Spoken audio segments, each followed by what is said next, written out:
یہ کہانی ایک پاکستانی شخص شہزاد علی خان کی ہے جو لاہور پنجاب سے تعلق رکھتا تھا۔ احمد اس سے اوسلو ناروے میں ملا۔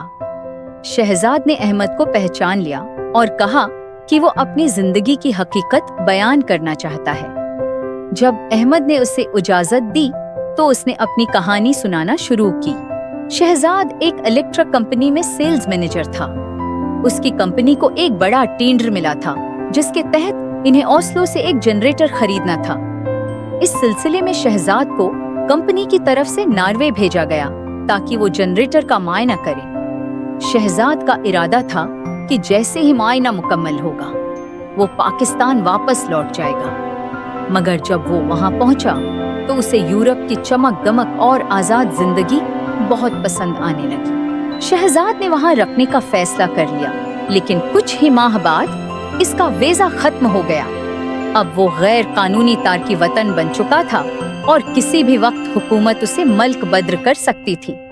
شہزاد کو ایک ہی راستہ نظر آیا، وہ کسی ایسی عورت سے شادی کر لے جو وہاں کی شہری ہو تاکہ اسے یورپی شہریت مل جائے۔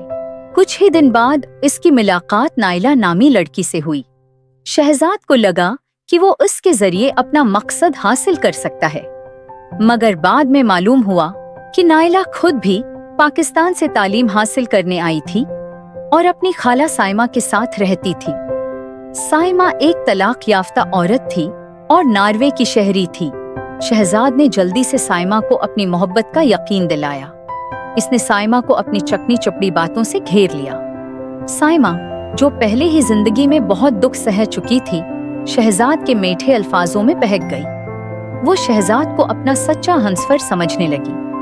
جب نائلہ کو اس بات کا علم ہوا کہ اس کی خالہ شہزاد کے ساتھ تعلقات بنا رہی ہے تو اس کا دل ٹوٹ گیا۔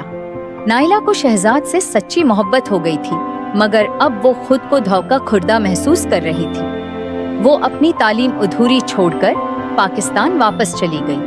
نائلہ کی محبت ادھوری رہ گئی، مگر شہزاد کا مقصد پورا ہو گیا۔ شہزاد نے سائمہ سے شادی کر لی جو اس سے 11 سال بڑی تھی۔ شادی کے بعد شہزاد کو ناروے کی شہریت مل گئی۔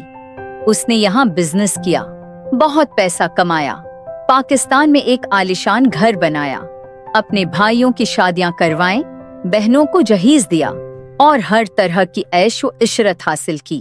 وقت تیزی سے گزرا اور 10 سال بیت گئے۔ ایک دن شہزاد اپنی بیوی سائمہ کے ساتھ ہائی وے پر سفر کر رہا تھا۔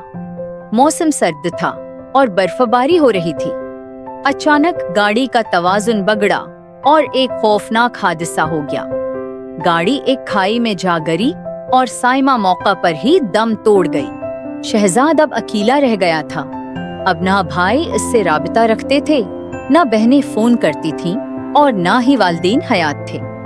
جس پاسپورٹ اور دولت کے لیے اس نے نائلہ کی محبت کا خون کیا تھا وہ سب بے معنی ہو گئے۔ سائمہ کی یادیں شہزاد کو ستانے لگیں۔ وہ ہر وقت بے چین اور پریشان رہنے لگا۔